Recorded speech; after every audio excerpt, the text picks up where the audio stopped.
Good morning बच्चों। आज समाजशास्त्र में हम लोग पढ़ेंगे जाति का समकालीन रूप। हम लोग पिछले 2 लेक्चर्स में पढ़ा जाति की विशेषताएं, जाति व्यवस्था और उपनिवेश काल में जाति। आज पढ़ेंगे समकालीन जाति का क्या स्वरूप है। यानी समकालीन का अर्थ होता है वर्तमान समय में जाति किस रूप में हमारे देश में विद्यमान है। तो इसके लिए सबसे पहले हमें ये जानना जरूरी है कि जो परंपरागत जाति व्यवस्था थी, यानी प्राचीन काल से, जो उत्तर वैदिक काल से हमारी जटिल जाति व्यवस्था आ रही थी, वो आज किस रूप में है और क्यों है। तो सबसे पहले जाने कि क्यों है, तब हम जाने कि किस रूप में है। तो आपको जैसा पता भी है कि स्वतंत्रता हमारे भारत को 1947 में मिली। तो 1947 के बाद हमारे भारत में हमारे भारत का बनाया हुआ संविधान लागू हुआ और उस संविधान में बहुत से नियमों के साथ साथ जातियों से संबंधित, जातियों के जो भेदभाव हैं, जो अत्याचार हैं, उनसे संबंधित बहुत से कानून बनाए गए। तो उनमें से कुछ कानून हैं अस्पृश्यता अपराध अधिनियम 1955। ये इसमें क्या था, अस्पृश्यता को अगर कोई किसी के साथ छुआछूत का या भेदभाव का व्यवहार करता है, उसे शोषित करता है, दंडित करता है, तो इस अधिनियम के तहत उसको दंड का प्रावधान किया गया।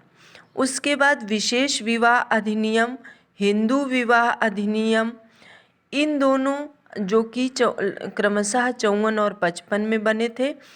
इन अधिनियमों में जो परंपरागत जाति में विवाह संबंधी नियम थे कि अपनी जाति से बाहर कोई भी व्यक्ति विवाह नहीं कर सकता, यदि ऐसा करता है तो उसको जाति से निष्कासित कर दिया जाएगा। तो इन अधिनियमों के बनने के बाद यह जटिलता खत्म हो गई। इसमें ये प्रावधान किया गया कि व्यक्ति अपनी जाति से बाहर भी विवाह कर सकता, यानी अंतरजातीय विवाह को कानूनी मान्यता प्रदान कर दी गई। इसके बाद हमारे भारतीय संविधान को धर्मनिरपेक्ष, जैसा कि उसकी उद्देशिका में ही कहा गया कि हमारा राष्ट्र धर्मनिरपेक्ष यानी सभी धर्मों को समान महत्व दिया जाएगा, यह घोषित किया गया। ऐसा घोषित करने से क्या हुआ, हर धर्म हर जाति के लोग को बराबर महत्व हो गया। उसके बाद भारतीय संविधान के अनुच्छेद 15 में ये कहा गया कि हर जाति धर्म लिंग के आधार पर किसी में भेदभाव नहीं किया जाएगा। और भारतीय संविधान के अनुच्छेद 17 में ये कहा गया कि अस्पृश्यता का एकदम अंत कर दिया गया, यानी छुआछूत को एकदम खत्म कर दिया गया। तो ये सब कारण हमारी जाति व्यवस्था में गतिशीलता लाते हैं, यानी जाति व्यवस्था की जटिल जो रूप था उसमें परिवर्तन लाते हैं। इनके साथ साथ जैसा कि आपने उपनिवेश काल में भी पढ़ा था कि औद्योगिकरण और नगरीकरण हमारी जाति व्यवस्था में परिवर्तन लाने के लिए बहुत अधिक महत्वपूर्ण भूमिका निभाते हैं। इनके साथ साथ शिक्षा का विस्तार, यानी आपने साक्षरता पढ़ते समय ये पढ़ा है कि हमारे भारत में स्वतंत्रता के बाद से अगर 2011 तक की जनगणना तक दृष्टि डालें तो लगातार साक्षरता दर बढ़ती गई है, यानी शिक्षा का विस्तार होता गया है। हमारी शिक्षा जो पहले कुछ कम लोगों तक थी, आज धीरे धीरे सब तक पहुंच रही है। इसका परिणाम क्या हो रहा है, जाति की जटिलता से लोग बाहर आ रहे हैं और जो जाति के कठोर नियम थे उनको लोग त्याग रहे हैं धीरे धीरे। सामाजिक कानूनों का लागू होना, जैसे समाज की जाति संबंधी जो बहुत सी वो थी निर्योग्यताएं थीं, छुआछूत, मंदिरों में न जाना, सार्वजनिक स्थानों में न जाना, ऐसे सामाजिक कानून बनाए गए और इन कानूनों के द्वारा हर जाति के लोगों को हर सार्वजनिक जगह में जाने का अवसर मिला। उसके बाद जैसा कि उपनिवेश काल से ही सामाजिक और धार्मिक सुधार आंदोलन चल रहे थे, वैसे ही इस समय भी चलते रहे और उनका परिणाम आगे जाके बहुत अच्छा हुआ कि लोग, जो निम्न जाति के लोग शोषित हो रहे थे, उनका शोषण धीरे धीरे समाप्त हुआ।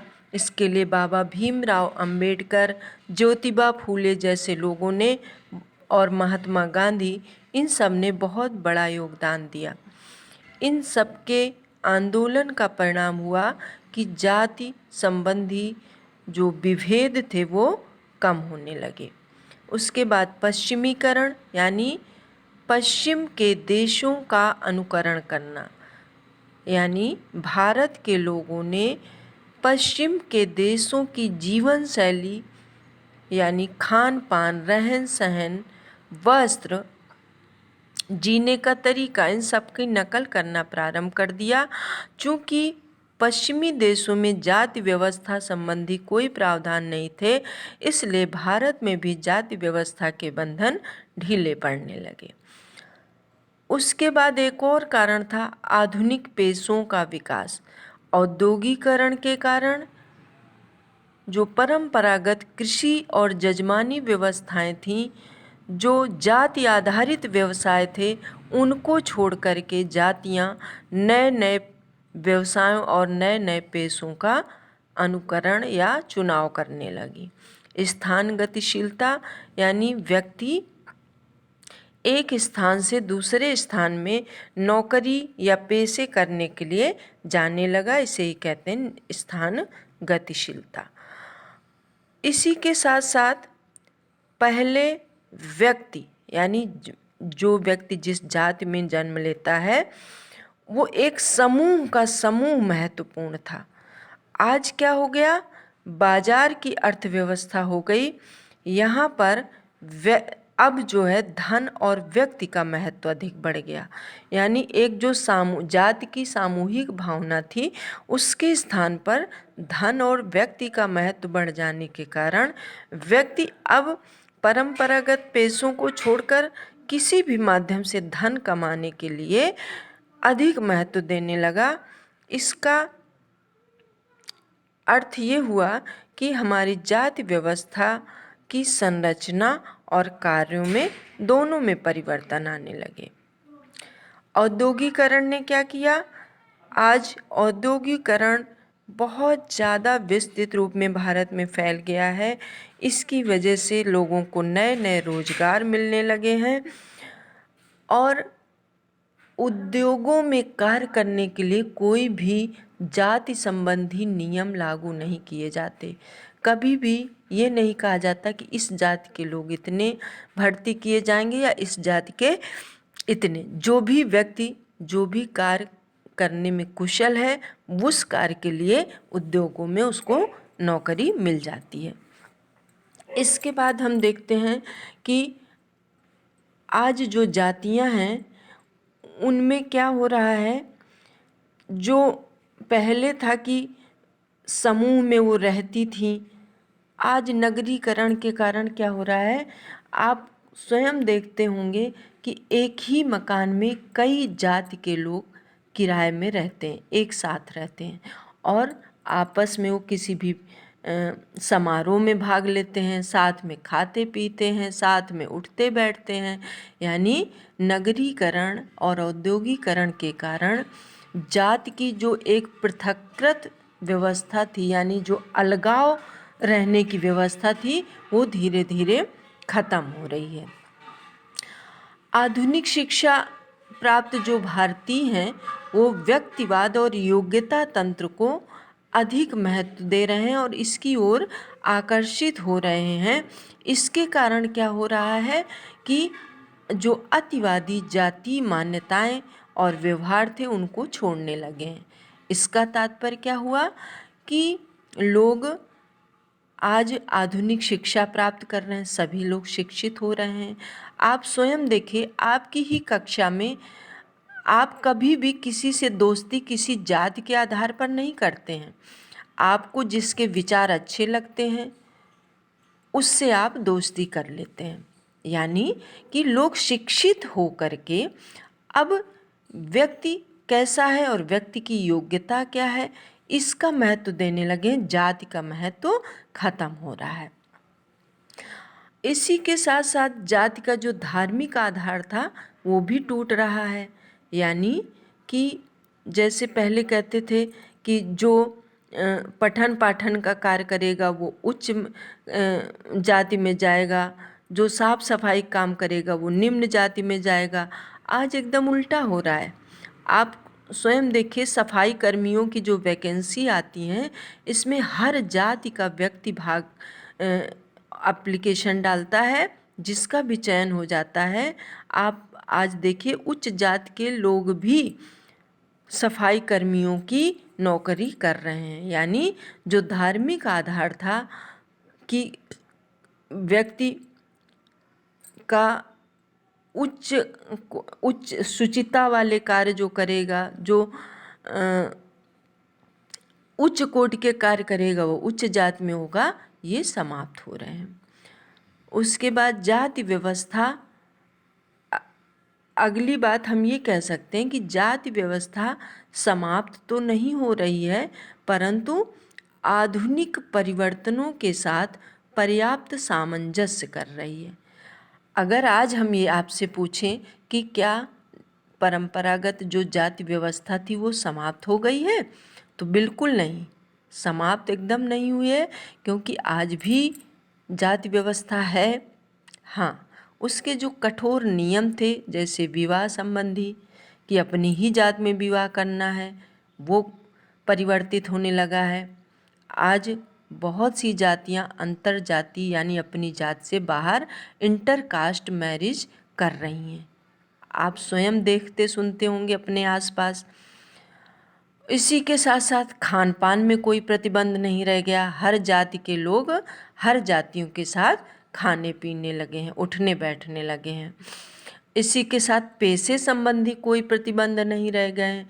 यानी अब नाई का बेटा नाई ही बनेगा ऐसा ज़रूरी नहीं है, वो एक आईएएस भी बन सकता है, वो एक दुकानदार भी बन सकता है, वो एक श्रमिक भी बन सकता है। इस तरह से जो पेशेगत जाति व्यवस्था की विशेषता थी वो धीरे धीरे समाप्त हो रही है।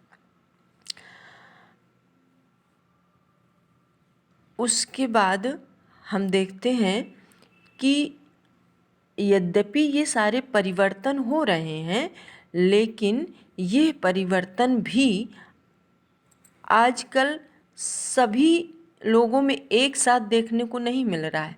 आज भी निम्न जातियों की जो परिस्थितियां हैं वो उच्च जातियों की तुलना में अपनी जाति सदस्यता पर ज़्यादा निर्भर हैं। यानी आज भी अगर हम गांव और शहरों की तुलना करें तो ग्रामीण क्षेत्रों में आज भी हम देखते हैं जाति व्यवस्था के नियम कुछ पहले की तुलना में ज़रूर शिथिल हुए हैं, लेकिन आज वहाँ शहरों की तुलना में ज़्यादा सुदृढ़ हैं, ज़्यादा परंपरागत रूप से उनको फॉलो किया जा रहा है।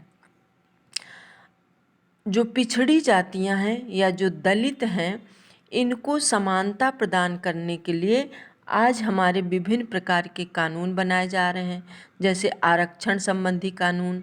ऐसा माना जाता है कि पिछड़ी जातियों और दलितों को चूंकि समान अवसर नहीं मिल पा रहे, इसलिए इनको नौकरियों में कुछ आरक्षण प्रदान कर दिया जाए ताकि ये भी उच्च जातियों की तरह समान मुख्य धारा में शामिल हो सकें।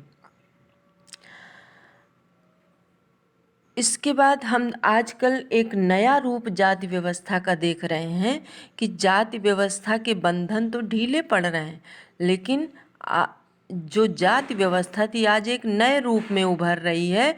वो नया रूप है जातिवाद। यानी आज क्या हो रहा है, चाहे वो राजनीति में देखिए, चाहे कहीं भर्तियों में देखिए, अगर कोई व्यक्ति अपनी जाति के लोगों को अधिक महत्व देता है तो ऐसी विचारधारा को जातिवाद कहते हैं। तो आज शिक्षा के साथ साथ हम देखते हैं कि जाति व्यवस्था के बंधन भले ढीले पड़ रहे हैं, लेकिन एक नए रूप में जाति व्यवस्था जातिवाद के रूप में उभर रही है। हमने जाति व्यवस्था की विशेषताओं में पढ़ा था कि गांव में जजमानी प्रथा पाई जाती है, यानी उच्च जातियों के यहाँ निम्न जाति के लोग अपनी अपनी सेवाएं देते हैं, जिसके बदले में उच्च जाति के लोग वस्तुएं, अनाज, वस्त्र आदि निम्न जातियों को जीवन यापन के लिए देते हैं। जैसे मान लीजिए किसी पंडित लड़की का विवाह है तो उसके नाई अपनी सेवाएं देगा, माली अपनी सेवाएं देगा, कुम्हार अपनी सेवाएं देगा, कहार अपनी सेवाएं देगा। हर जाति के लोग इसके बदले में इन सभी को वो ब्राह्मण व्यक्ति कुछ न कुछ जरूर देगा। तो ऐसी व्यवस्था को कहते थे जजमानी व्यवस्था। आज देखिए शहरों में तो एकदम ख़त्म हो गई है जजमानी व्यवस्था। हाँ, गांव में अभी थोड़ी बहुत चल रही है, लेकिन कानूनी तौर पे जजमानी व्यवस्था को एकदम समाप्त कर दिया गया है। आज गांव में क्या परिवर्तन हो रहा है, किसी भी जाति का वर्चस्व धर्म के आधार पर नहीं रह गया है। जैसे पहले क्या होता था, किसी भी उच्च जाति का वर्चस्व पूरे गांव में रहता था। आज क्या हो रहा है, अगर कोई अन्य जाति या निम्न जाति या पिछड़ी जाति का व्यक्ति भी योग्य है तो उसे लोग अपना नेतृत्व चुनते हैं, अपना नेता चुनते हैं और उसका वर्चस्व रहता है। इसी के साथ साथ और भी कुछ हम लोग जाति व्यवस्था में परिवर्तन देखते हैं। जैसे विवाह संबंधी हम लोग चर्चा ही कर चुके, भोजन संबंधी भी कर चुके, और राजनीति में हम देखते हैं कि स्वतंत्रता के बाद जो लोकतांत्रिक राजनीति थी उसमें जाति का बहुत अधिक महत्व बढ़ गया है। क्यों बढ़ गया है? क्योंकि जिस भी जाति का उम्मीदवार खड़ा होता है और किसी भी जाति का अगर संख्या अधिक है तो निश्चित है वो अपनी ही जाति के उम्मीदवार को वोट देते हैं। इसे ही कहा जाता है जातिवाद। तो राजनीति में आज जातिवाद बहुत तेजी से बढ़ रहा है। जाति व्यवस्था में परिवर्तन को एमएस श्रीनिवास ने दो अवधारणाओं से स्पष्ट किया है। एक संस्कृतिकरण नाम दिया है और दूसरा प्रभु या प्रबल जाति। एमएल श्रीनिवास ने ये कहा है कि चूँकि इन्होंने दक्षिण भारत के रामपुरा गांव में अध्ययन किया था तो वहाँ पर ये पाया था कि निम्न जाति के लोग अपनी से उच्च जातियों के जीवन शैली का, खान पान, रहन सहन, वस्त्र आदि का अनुकरण कर रहे हैं। तो इसे कहा गया संस्कृतिकरण। तो ये क्या परिलक्षित करता है? यहाँ से ये स्पष्ट होता है कि हमारी जातियों में आज गतिशीलता आ रही है। उसी तरह से प्रभु जाति के लिए एमएस श्रीनिवास ने कहा था कि प्रभु जातियाँ वो जातियाँ हैं जो संख्या के आधार पर, राजनीति के आधार पर और आर्थिक आधार पर प्रबल यानी अधिक शक्तिशाली होती हैं, उन्हें प्रभु जाति कहते हैं। तो आज गांव में ज़रूरी नहीं कि उच्च जाति के लोग ही प्रभु जाति के हों। आज गांव में जो भी व्यक्ति, चाहे वो निम्न हो चाहे पिछड़ी जाति का हो, अगर वो आर्थिक, राजनीतिक और संख्यात्मक दृष्टि से अधिक शक्तिशाली है तो वो प्रभु जाति है। तो बच्चों, इन एमएस श्रीनिवास की इन दोनों अवधारणाओं को हम लोग डिटेल में भी पढ़ेंगे कि हो सकता है इनसे अलग से भी प्रश्न आ जाए, लेकिन यहाँ पर जाति में परिवर्तन में हम लोग इतना ही जानेंगे। इसको हम लोग अगले लेक्चर में डिटेल में पढ़ेंगे। तो आज आप लोगों को समकालीन जाति व्यवस्था समझ में आ गई होगी। Thank you.